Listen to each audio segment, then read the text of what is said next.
Class 7 এর lesson 4 এ আমরা দেখতে পাচ্ছি একটা সাধারণ গল্প। একটা সাধারণ মানে বলতে গেলে লোককথা। মানে লোকমুখে প্রচলিত একটি গল্প, যেটা আমাদের দেশের নয়, এটা ফ্রান্সের। আর কে এই গল্পটা আবিষ্কার করেছে তা নিয়েও কারোর কোনো জানা নেই। কারণ এটা লোকমুখে প্রচলিত। এটা generation after generation pass on হয়ে গেছে। তাই ফ্রান্সের থেকে গল্পটা যখন এখানে ইম্পোর্ট হয়, মানে ফ্রান্স থেকে যখন কালচার্ড মানুষ এখানে আসে ভারতে, তখন তাদের সঙ্গে তাদের এথিক্স, তাদের ভাষা, তাদের গল্প, তাদের কিছু কিছু মানে মানে আচরণ আমাদের দেশেও এসে মিলেমিশে গিয়েছে, তাই তো? তো সেখান থেকে একখানা গল্প আমরা আজকে পড়ে নেব, যার নাম হচ্ছে the beauty and the beast. যদি গল্পটার নামকরণের দিকে লক্ষ্য করি, তো দুটো আলাদা আলাদা জিনিস, দুটো এক একদমই বিপরীত রকমের জিনিস এখানে একই সঙ্গে তুলে ধরা হয়েছে। যেটা হচ্ছে দ্য বিউটি মানে হচ্ছে সৌন্দর্য, অ্যান্ড দ্য বিস্ট মানে হচ্ছে আম, জন্তু জন্তু বা দৈত্য আর কি। তো দৈত্য যারা হয়, দৈত্য বলতেই আমাদের মাথাতে একটা ছবি ভাসে, যারা হচ্ছে হিংস্র, যারা সাধারণত মানে মানে কি বলবো, দয়া মায়াহীন, একটা এমন একটা চরিত্র যাকে দেখলেই সাধারণ মানুষ খুব ভয় করে। সেই তার সঙ্গে রাখা হয়েছে কি, একদম উল্টো, একদম বিপরীত একটা জিনিস, যেটা হচ্ছে সৌন্দর্য। মানে জন্তুদের কাছে যেমন সৌন্দর্য দেখতে পাওয়া যায় না, একটি জন্তুও সেরকম কিন্তু একই সঙ্গে সুন্দর হতে পারে না। যদি সে সুন্দর হয় তাহলে সে জন্তু নয়, আর যদি সে জন্তু তাহলে সে সুন্দর নয়। এইরকম একটা মানে সাধারণ একটা ধারণা, যে দুটো ধারণাকে আমরা পর পর হেডিংয়ে দেখতে পাচ্ছি, the beauty and the beast. ঠিক আছে? তো এখানে আর কিছু বলার নেই লেখকের নিয়ে, আমরা গল্পটা জাস্ট রিড আউট করে নেব, ঠিক আছে? বলছে কি, ওয়ান্স আপন এ টাইম, একদা এক সময়, a wealthy merchant lived in a big mansion with his 3 daughters. বড় একটা রাজপ্রাসাদে বাস করত তার 3 মেয়ের সঙ্গে, উইথ হিজ 3 ডটার্স মানে 3 মেয়ের সঙ্গে। অল অফ দেম, তারা সকলেই ওয়ার বিউটিফুল, ছিল সুন্দর। দ্য ইয়ংগেস্ট গার্ল ওয়াজ বেলি, ছোট্ট যে মেয়েটা, ছোট্ট যে মেয়েটা, তার নাম হচ্ছে কি, বেলি। শি ওয়াজ নোন, সে পরিচিত ছিল, ফর হার লাভলিনেস, তার সুন্দর মানে সুন্দর আচরণ, and for being pure at heart, এবং মন থেকে পিওর মানে মন থেকে সুন্দর হওয়ার জন্য, মন থেকে শুদ্ধ, মন থেকে সুন্দর হওয়ার জন্য। হার সিস্টার্স, তার বোনগুলো, ইন কন্ট্রাস্ট, বিপরীতে, ওয়ার উইকেড, ছিল ধূর্ত, অ্যান্ড সেলফিশ, এবং স্বার্থপর। সেলফিশ মানে স্বার্থপর। But their fortune were changed, কিন্তু শীঘ্রই মানে শুন, শীঘ্রই, দেয়ার ফরচুন চেঞ্জ, তাদের ভাগ্য বদলে গেল। ফরচুন মানে ভাগ্য। দ্য মার্চেন্ট লস্ট, সেই বণিকটা হারালো, অল হিজ ওয়েলথ, তার সমস্ত সম্পত্তি বা সম্পদ, ইন এ টেম্পেস্ট, একটা সামুদ্রিক ঝড়ে। অন সি, টেম্পেস্ট মানে হচ্ছে সামুদ্রিক ঝড়। So he and his daughters, সেই জন্য সে এবং তার মেয়েরা শুরু করলো, to live in a small farm house, একটা ছোট্ট খামার বাড়িতে থাকতে। ইন এ ভিলেজ, একটা গ্রামের, মানে গ্রামের একটা ছোট্ট খামার বাড়িতে তারা থাকতে শুরু করলো। They had to work hard for their living, তাদের বেঁচে থাকার জন্য, ফর দেয়ার লিভিং মানে বেঁচে থাকার জন্য, they had to work hard, তাদের প্রচুর পরিশ্রম করতে হতো। সাম ইয়ার্স লেটার, কয়েক বছর পর, দ্য মার্চেন্ট হার্ড, সেই বণিক শুনতে পেল, দ্যাট যে, one of his trading one hop is trading ships, তাদের একটা মানে ব্যবসার জাহাজ হ্যাড রিটার্ন টু পোর্ট, বন্দরে ফিরে এসেছে। পোর্ট মানে বন্দর, বন্দরে ফিরে এসেছে। Somehow it has escaped the violent storm, সম্ভবত এটা বেঁচে গেছে বা এটা পালিয়ে গেছে সেই বীভৎস ঝড়টার থেকে, সেই ভয়ঙ্কর ঝড়টার থেকে।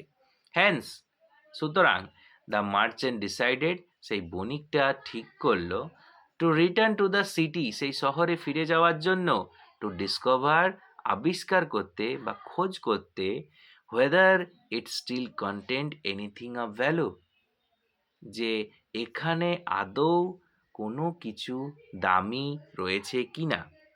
whether it still, যে এখানে আদৌ কন্টেন্ট আছে, কিছু আছে, এনিথিং কিছু, অফ ভ্যালু দামি। বিফোর লিভিং, ছেড়ে যাওয়ার আগে, হি আস্কড হিজ ডটার, সে তার মেয়েদের জিজ্ঞাসা করলো, do you want me to bring any gift upon my return? Do you want, তোমরা কি তোমরা চাও, মি টু ব্রিং, আমাকে আনতে, এনি গিফট, কোনো উপহার, আপন মাই রিটার্ন, আমার ফেরার সময়। Both his এল্ডার daughters asked for jewels and fine dresses, তার বড় দুই মেয়ে কিন্তু মানে জুয়েল মানে হচ্ছে জুয়েলারি, মানে গয়না, অ্যান্ড ফাইন ড্রেসেস, এবং সুন্দর জামা কাপড়ের জন্য আবদার করলো। বাট বেলি সেড, কিন্তু বেলি বলল কি, ফাদার, বাবা, প্রমিস মি, কথা দাও আমাকে, ইউ উইল ব্রিং মি, তুমি আনবে, এ রেয়ার রোজ, একটা একটা রেয়ার মানে হচ্ছে যেটা খুঁজে পাওয়া যায় না, মানে যেটা মানে কি বলবো, খুব কম সংখ্যক আছে আর কি। রোজ, একটা গোলাপ আনতে বলল, দ্যাট ডাজ নট গ্রো, যেটা হয় না, যেটা তৈরি হয় না, in this part of the country, দেশের এই দিকে খুঁজে পাওয়া যায় না।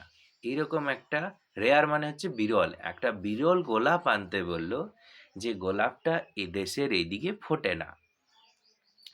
Having agreed to her request, তার এই আবদারে রাজি হয়ে, the merchant set of for the city, সেই বণিক পাড়ি দিল শহরের উদ্দেশ্যে। when he reached the city, যখন সে শহরে পৌঁছালো, he found, সে দেখতে পেল, to his dismay, তাকে কষ্ট দিয়ে বা তার অজান্তেই, না ডিসমে মানে তাকে হতাশ করে দিয়ে, সরি, ডিসমে মানে তাকে হতাশ করে দিয়ে সে যা দেখতে পেল কি, দ্যাট হিজ শিপস কার্গো, তার জাহাজের জিনিসপত্র, কার্গো মানে জিনিসপত্র, হ্যাজ বিন সিজড, দখল করে নেওয়া হয়েছে, টু পে হিজ ডেপ্ট, তার ধার দেনা মেটানোর জন্য। সো সেই জন্য he was left with no money, সেই জন্য সে বিনা পয়সায় পড়ে রইল, তার কাছে কোনো পয়সা রইল না, টু বাই এনি প্রেজেন্ট, কোনো উপহার কেনার জন্য, ফর হিজ ডটার্স, তার মেয়েদের জন্যে। হোয়াইল রিটার্নিং, ফেরার পথে, he lost his way in a forest, একটা জঙ্গলে সে হারিয়ে গেল। সিকিং শেল্টার, আশ্রয়ের খোঁজে, হি কেম অ্যাক্রস, সে পেরিয়ে এলো, এ ড্যাজলিং প্যালেস, একটা চমৎকার রাজপ্রাসাদে, অ্যান্ড এন্টার্ড ইট, এবং ঢুকে গেল ইনসাইড, এর ভেতরে। ইনসাইড হি ফাউন্ড, ভেতরে সে দেখতে পেল, টেবিলস, টেবিলগুলোকে, laden with food and drink, সেগুলো উজাড় করা ছিল, মানে ভর্তি ছিল খাবার এবং পানীয় দিয়ে। Which had apparently being left for him, যেটা হয়তো তার জন্যই ফেলে রাখা হয়েছে, বাই দ্য প্যালেসেস আনসিন ওনার, সেই রাজপ্রাসাদের অদৃশ্য মালিকের দ্বারা। The merchant accepted the gift, সেই বণিকটা গ্রহণ করলো সেই উপহারটাকে, ate to his heart's content, তার মন ভরে সে খেলো, and spent the night at the palace, এবং সে রাতটা ওই রাজপ্রাসাদেই কাটালো। The next morning, পরের দিন সকালে, as the merchant about to leave, যখন সেই বণিকটা প্রায় ছেড়ে যেতে চাইছিল, মানে বেরিয়ে যেতে যাচ্ছিল, he saw, সে দেখলো, এ রোজ গার্ডেন, একটা গোলাপ ফুলের বাগান, অ্যান্ড রিকল্ড, এবং মনে করলো, দ্যাট যে বেলি বেলি হ্যাড ডিজায়ার্ড এ রোজ, বেলি একটা গোলাপ ফুলের ইচ্ছা করেছিল, আবদার করেছিল। আপন পিকিং দ্য লাভলিয়েস্ট রোজ, সবচেয়ে সুন্দর গোলাপটা তোলার পর, দ্য মার্চেন্ট, সেই বণিকটা, সাডেনলি, হঠাৎ করেই, কেম ফেস টু ফেস, মুখের সামনে চলে এলো, উইথ এ হিডিয়াস বিস্ট, একটা কুৎসিত জন্তুর সামনে, কুৎসিত দৈত্যর সামনে। হি টোল্ড দ্য মার্চেন্ট, সে বণিককে বলল, লাস্ট নাইট, গত রাত্রে, ইউ আর হাংরি অ্যান্ড শেল্টারলেস, তুমি ক্ষুধার্ত এবং আশ্রয়হীন ছিলে।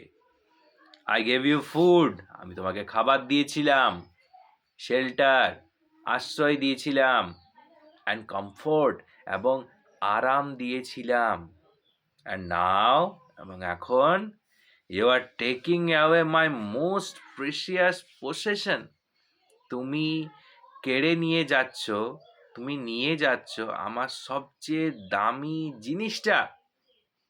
আফটার অ্যাকসেপ্টিং মাই হসপিটালিটি, আমার এই আতিথেয়তা গ্রহণ করার পর, you must die for your conduct, তোমার এই কাজের জন্য তোমার মরে যাওয়া উচিত, তোমাকে মরতে হবে তোমার এই কাজের জন্য, সরি, মরে যাওয়া উচিত, ইউ শুড ডাই হতো, ইউ মাস্ট ডাই বলছে, তোমাকে মরতে হবে তোমার এই কাজের জন্য।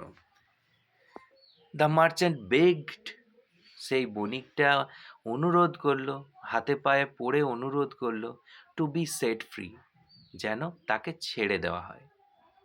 হি আর্গিউড, সে বলল, that he had only picked, সে শুধুমাত্র তুলেছে, the rose as a gift, সেই ফুলটাকে, গোলাপ ফুলটাকে একটা উপহার হিসাবে, ফর হিজ ইয়ংগেস্ট ডটার বেলি, তার সবচেয়ে ছোট মেয়ে বেলির জন্য। দ্য মার্চেন্ট, সেই বণিকটা, বেগ টু বি সেট ফ্রি, সেই মানে এখন যেহেতু ফেঁসে গেছে সেই জন্য সে ছাড়া পেতে চাইলো, আর বলল ফুলটা সে বেলির জন্য নিয়েছিল। অ্যাট লাস্ট, শেষমেশ, দ্য বিস্ট অ্যাগ্রিড, সেই দৈত্যটা রাজি হলো।